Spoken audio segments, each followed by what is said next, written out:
पानी युक्त तो मटका नहीं देते हैं, उसमें बीच बीच में क्या देते हैं हम लोग, पानी देते हैं। या फिर कहना चाहिए जो बरसात की पानी होती है, आजकल करना चाहिए बरसात के दिनों में इसको उपयोग किया जाता है, उसको धीरे धीरे कहना चाहिए पानी मिलती रहती है, वहां पर गोबर का खाद होता है और हम लोग 15 दिन बाद देखते हैं तो उसमें छोटे छोटे क्या उत्पन्न हो जाते हैं, जड़ उत्पन्न हो जाते हैं। और जड़ के नीचों से काट कर हम लोग क्या कर देते हैं, नीचे से काट कर उसको अलग कर देते हैं और कहीं पर क्या कर सकते हैं, हम लोग लगा सकते हैं। मान लो हमारे घर में एक नींबू का पौधा है, उस नींबू में कहना चाहिए 10 बूटी हम लोग लगा दिए। कितने बूटी लगा दिए, 10 बूटी।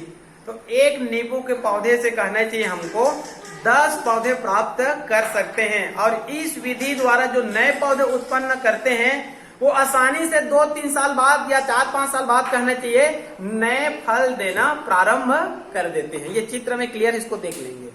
उसके बाद आगे है ग्राफ्टिंग, आगे है उसके बाद ग्राफ्टिंग। इस चित्र को देखिए, पुस्तक में भी चित्र है, उसको देखिए आप लोग, ठीक है। ग्राफ्टिंग में क्या होता है, 2 अलग अलग पौधे लेते हैं।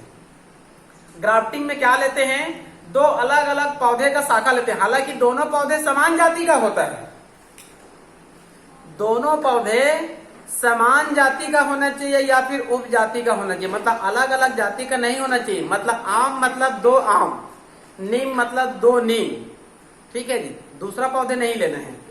तो ग्राफ्टिंग मतलब ग्राफ्ट करना, ग्राफ्टिंग मतलब ग्राफ्ट करना। तो ग्राफ्टिंग करने की 2 विधि होती है।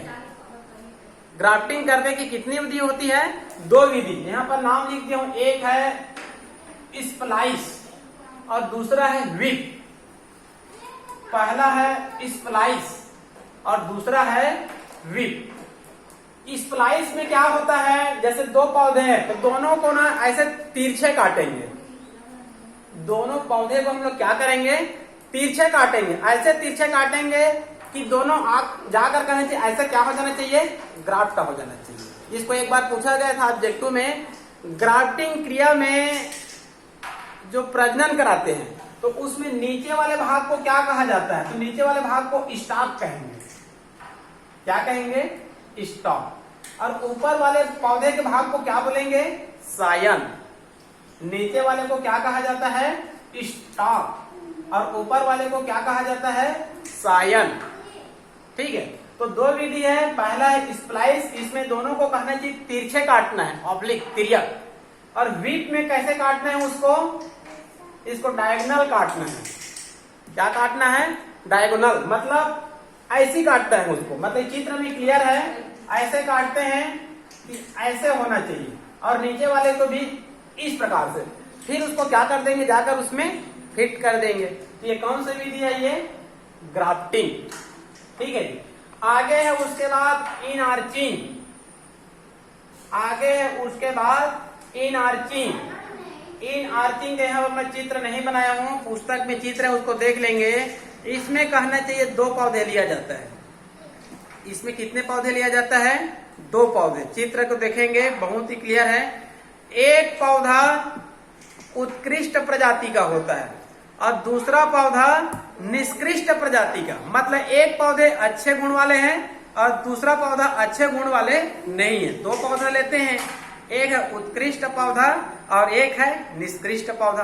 दोनों के जो तने होती है, उस तने के जो छाल होती है उसको हम लोग क्या कर देते हैं, अलग कर देते हैं। जैसे कि मान लो कहना चाहिए ये 2 पौधा है, ये उत्कृष्ट पौधा है और ये निष्कृष्ट पौधा है। ये पौधा इनके छाल को जो बाहर का होती है उसको छीलकर क्या कर देंगे, अलग कर देंगे। फिर इसको ऐसे करते हैं, दोनों को जोड़ देते हैं और इसको धागे से क्या कर देते हैं हम लोग, उसको ऐसे इस प्रकार से बांध देते हैं। और बांधने के बाद कुछ दिनों बाद जो निष्कृष्ट पौधे होती है उसके नीचे के भाग को काट कर अलग कर देते हैं। निष्कृष्ट पौधे के नीचे के भाग को काट कर हम लोग क्या कर देते हैं, अलग कर देते हैं। तो ऐसी करने से जो निष्कृष्ट पौधे होती है उसमें उत्कृष्ट पौधे का गुण आ जाता है। इस क्रिया में निष्कृष्ट पौधे में उत्कृष्ट पौधे की क्या आ जाती है, गुण आ जाती है। तो निष्कृष्ट पौधे को उत्कृष्ट पौधे में चेंजेस लाने के लिए इनआर्चिंग विधि का उपयोग किया जाता है। क्लियर। लास्ट में है बट ग्राफ्टिंग, इसको बोलते हैं चश्मा लगाना। ये इसके समान ही होता है, ग्राफ्ट के समान होता है। और इस विधि का उपयोग गुलाब की विभिन्न प्रजातियों को प्राप्त करने के लिए किया जाता है। चश्मा लगाना, इस विधि का उपयोग गुलाब के विभिन्न जातियों को प्राप्त करने के लिए अपनाया जाता है। क्लियर? लास्ट में केवल एक और बचा है जो कहना चाहिए बहुत ही महत्वपूर्ण है। ये आर्टिफिशियल के अंतर्गत पहला लेयरिंग, दूसरा कटिंग, तीसरा गुटी लगाना, चौथा ग्राफ्टिंग, पांचवा इन आर्चिंग और छठवा बट ग्राफ्टिंग, चश्मा लगाना, और सातवां है माइक्रो प्रोपेगेशन। सातवां क्या है? Micro propagation. माइक्रो प्रोपेगेशन क्या है, इसको मैं चित्र की सहायता से बता रहा हूं। ये यदि आप ये चित्र को समझ लिए और बना दिए तो आपको पूरे में पूरे नंबर मिलेगा। जनरली तौर पर माइक्रो प्रोपेगेशन आएगा तो 2 ही नंबर का आएगा, ज्यादा नंबर का नहीं आएगा। ठीक है, तो माइक्रो प्रोपेगेशन मतलब सूक्ष्म प्रवर्धन। सूक्ष्म प्रवर्धन आजकल कहना चाहिए हम लोग देखते हैं कृषि विभाग में, और खासकर हार्टिकल्चर के अंतर्गत जो विभिन्न उद्यान है उसमें इसी विधि का उपयोग किया जाता है। जैसे कि कहना चाहिए अभी बरसात का दिन है, उद्यानों में कहना चाहिए अभी बहुत अधिक हमको पौधा प्राप्त हो रहा है, तो इतने पौधे वो लोग कहाँ से उत्पन्न करते हैं? जैसे कई उद्यानों में हम लोग देखते हैं कि लाखों की संख्या में नए पौधे प्राप्त होते हैं। जैसे अभी मुनगे का नया पौधा लगाया जा रहा है, या फिर सागौन का या आम का, कुछ भी का। तो बड़े उद्यानों में जाते हैं तो वहाँ 5 लाख, 10 लाख, 20 लाख, 50 लाख नए पौधे उत्पन्न होते हैं। जैसे आपको मुनगा का पौधा प्राप्त करना है 2 लाख, तो आपको आसानी से प्राप्त हो जाएगा 2 लाख नए पौधे। तो कौन सा टेक्निक है जिनकी सहायता से हम लोग 2 लाख नए पौधे प्राप्त कर सकते हैं? तो उस टेक्निक का नाम क्या है? Micro propagation. Micro propagation. तो इस विधि का आजकल उद्यानिकी में बहुतायत में प्रयोग किया जा रहा है। ज्यादा मात्रा में किसी पौधे को प्राप्त करना है तो माइक्रो प्रोपेगेशन विधि का उपयोग किया जाता है। इस विधि में क्या होता है, मान लो कोई पौधा है, मान लो कहना चाहिए कोई पौधा है, जैसे मुनगा ही है, अभी मुनगा अधिक मात्रा में प्राप्त हो रहा है। तो मुनगा जो पौधा होती है उनके टिश्यू को प्राप्त किया जाता है। किनको प्राप्त किया जाता है? टिश्यू को। हम लोग जानते हैं छोटे से आर्गन में अनगिनत सेल्स पाई जाती है। एक छोटे से आर्गन में अनगिनत सेल्स पाई जाती है, और जब 16 से 32 कोशिका आपस में मिलते हैं तब उसको टिश्यू कहते हैं। तो ये मान लेते हैं उस पौधे में अनगिनत टिश्यू भी पाई जाती है। उस पौधे में अनगिनत टिश्यू भी पाई जाती है। तो मान लो कोई भी पौधा है, उसके हम लोग पहले किसको प्राप्त कर लेंगे? सेल या टिश्यू को प्राप्त कर लेते हैं, या आर्गन को प्राप्त कर लेते हैं। आर्गन को प्राप्त करते हैं तो उसमें सेल ही है, उसमें टिश्यू ही है। तो उस पौधे से टिश्यू को प्राप्त कर लिए, ठीक है जी। और उस टिश्यू को हम लोग किसमें प्रयोग करते हैं? टिश्यू कल्चर करते हैं। यहाँ पर एक टेक्निक का प्रयोग किया जाता है, उस टेक्निक को कहा जाता है टिश्यू कल्चर टेक्निक या सेल कल्चर टेक्निक। ये नया विधि है। इस विधि को माइक्रो प्रोपेगेशन मेथड को ही सेल कल्चर टेक्निक या टिश्यू कल्चर टेक्निक के नाम से जाना जाता है। तो कोई भी कहना चाहिए एक पौधा लेते हैं, उनका हम लोग टिश्यू ले लेते हैं और उसको कहना चाहिए एक परख नली में, टेस्ट ट्यूब में उसका कल्चर करते हैं, मतलब टिश्यू कल्चर करते हैं। तो आगे चलकर एक टिश्यू से लाखों की संख्या में नए पौधे उत्पन्न होते हैं। टिश्यू लेते हैं, टेस्ट ट्यूब में डाल देते हैं, उसमें कल्चर मीडिया होती है। कल्चर मीडिया में ऐसे क्रिया होती है कि एक आर्गन से लाखों की संख्या में नए पौधे क्या हो सकती है? उत्पन्न हो सकती है। क्लियर? इसको देखते हैं थोड़ा सा चित्र की सहायता से, उसके बाद ये चैप्टर लगभग खत्म हो जाएगा। इस चित्र को ध्यान से देखिए, इस चित्र को ध्यान से देखिए। एक पौधे का एक चित्र है, किसका चित्र है? एक पौधे का नामांकित चित्र है, ठीक है। इसको मैं लिख दिया हूं इलाइट प्लांट। इस पौधे को मैं लिख दिया हूं इलाइट प्लांट। क्लियर? ये पौधा है और ये पौधे का नाम लिख दिया हूं मैं एक इलाइट प्लांट। और ये पौधे से ये टिश्यू है या सेल या आर्गन जो भी कहिए, एक पौधे से हम लोग क्या निकाल लिए हैं, या तो सेल निकाल लिए हैं या टिश्यू निकाल लिए हैं या फिर आर्गन निकाल लिए हैं। तो इसको कहा जाता है एक्स प्लांट। इसको क्या नाम दिया जाता है, एक्स प्लांट। ये इलाइट प्लांट और उनसे सेल टिश्यू आर्गन प्राप्त करते हैं, उसको हम लोग क्या बोलेंगे, एक्स प्लांट। अब ये कहना चाहिए टेस्ट ट्यूब का चित्र है, परख नली है ये क्या है, ये परख नली है, टेस्ट ट्यूब है। इसमें हम लोग कल्चर मीडिया डाल देते हैं। ये जो द्रव दिख रहा है ये सब क्या है, ये कल्चर मीडिया है, मतलब एक प्रकार से द्रव है जो कहना चाहिए कोशिका को जीवित रखती है। इसमें कुछ न्यूट्रिशन भी होते हैं, मतलब इसमें पोषण भी होते हैं, जो पौधे को क्या प्रदान करती है, पोषण प्रदान करती है। अब देखिए ये पौधे हैं, यहां से टिश्यू अलग किए, अब इस टिश्यू को इसमें एंट्री करा दिए, इस टिश्यू को परख नली में क्या करा दिए, एंट्री करा दिए, और इसको कॉटन प्लग की सहायता से क्या कर देते हैं, बंद कर देते हैं, ताकि इसमें कोई भी एयर या फिर कोई भी जीवाणु इसमें उत्पन्न ना हो। तो ये टेस्ट ट्यूब है, ये कल्चर मीडिया है और ये टिश्यू है, और इसको कॉटन प्लग से क्या कर दिए, इसको हम लोग बंद कर दिए। क्लियर।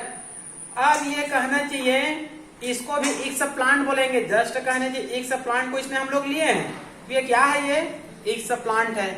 अब कुछ दिनों बाद देखेंगे इस टेस्ट ट्यूब के अंदर में जो क्रिया होती रहती है, कुछ दिनों बाद देखेंगे तो जो टिश्यू होता है वो किसका निर्माण कर लेती है, कैलस का। किसका निर्माण कर लेती है, कैलस का। कैलस क्या होता है, उत्तकों का बना हुआ अविभाजित और असंगठित समूह है। कैलस क्या होता है, उत्तकों का बना हुआ अविभाजित और असंगठित समूह होता है। मतलब ये टिश्यू आगे चलकर क्या बना लेती है, कैलस। ठीक है, और आगे चलकर ये कैलस क्या बना लेती है, initiation of plant. Initiation of plant मतलब पौधे का प्रारंभिक भाग बन जाएगा। इनिशिएशन ऑफ प्लांट मतलब क्या बन जाएगा, पौधे का प्रारंभिक भाग बन जाएगा। और इसमें क्या लिख दिया हूं मैं, न्यू प्लांटलेट, मतलब एक नए पौधे बनना प्रारंभ हो जाएगा।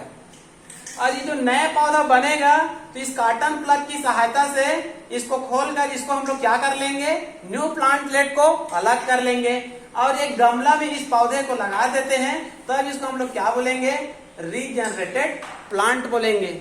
क्या बोलेंगे, रीजनरेटेड प्लांट। तो एकदम चित्र में क्लियर है, ये एक पौधा है, इनसे हम लोग टिश्यू लिए, उसके बाद टेस्ट ट्यूब में हम लोग इसको प्रविष्ट करा देते हैं।